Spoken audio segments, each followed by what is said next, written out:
We're here at Eurosatory 2018, and while it's the setup day, we've already had a chance to look inside the exhibition hall at some of the capabilities on offer. I'm here with Grant Turnbull, our land warfare editor, who's going to talk to us about some of the vehicles that you see behind us.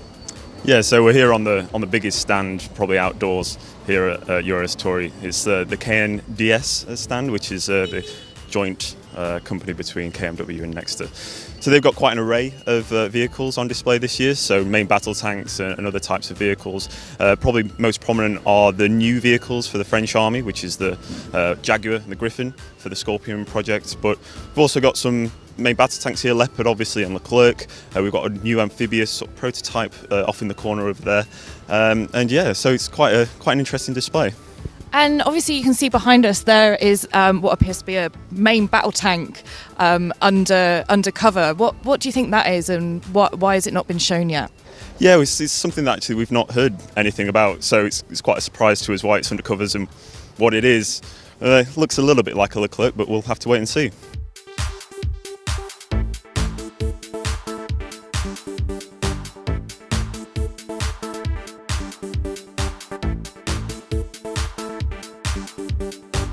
Of course, it's not just about the vehicles here at Eurosatory this week. There's also a wide selection of artillery pieces. Grant's here to tell us about some of the items we see behind us. Yeah, so we're here on the Nexter stand again. We see two examples of Caesar. One's a 6x6, used predominantly by the French Army, but a few other countries as well. And one's an 8x8 example that's going to be used by Denmark. There's also a light gun as well. What's notable actually about Caesar, though, is that there will be more ordered by the French Army as part of a modernisation and sort of an investment in defence. And how about the ammunition for items such as this? Yeah, we're seeing that go a lot more in the direction of guided munitions, and a few weeks ago we actually got a bit of an insight into what Next is doing with their munitions. They're developing a new guided 155 shell, which should be completing development in the next few years.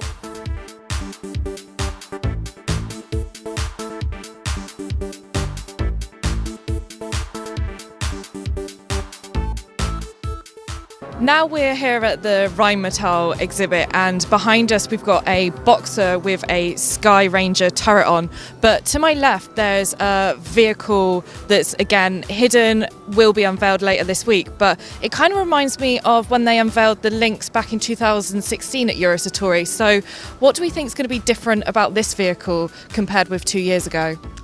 Well, I think it's a case of history repeating itself almost, because what we've heard is that Rheinmetall will be unveiling the Lynx again, this time with a new turret, a Lance 2.0 turret. But I think what's different this time around is what Rheinmetall will be doing is they'll be unveiling this on Tuesday, one of the days, then the next day it'll be reconfigured as a command variant. And I think what Rheinmetall are trying to show in this instance is the modularity of the platform.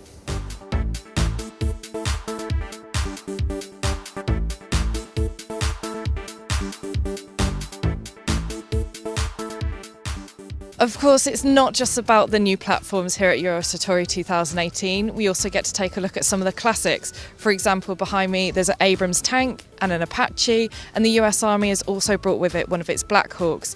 Now, what's the significance of the US showcasing some of its equipment here this week? Yeah, it's quite interesting to see here in France, of all places, but considering the current political situation in Europe, it's quite relevant as well. So a lot of these platforms are used either in Germany, Poland, the Baltics, a lot across Eastern Europe. So it's probably just more to show solidarity with France and the European region and really show off some of the capabilities that the US Army has.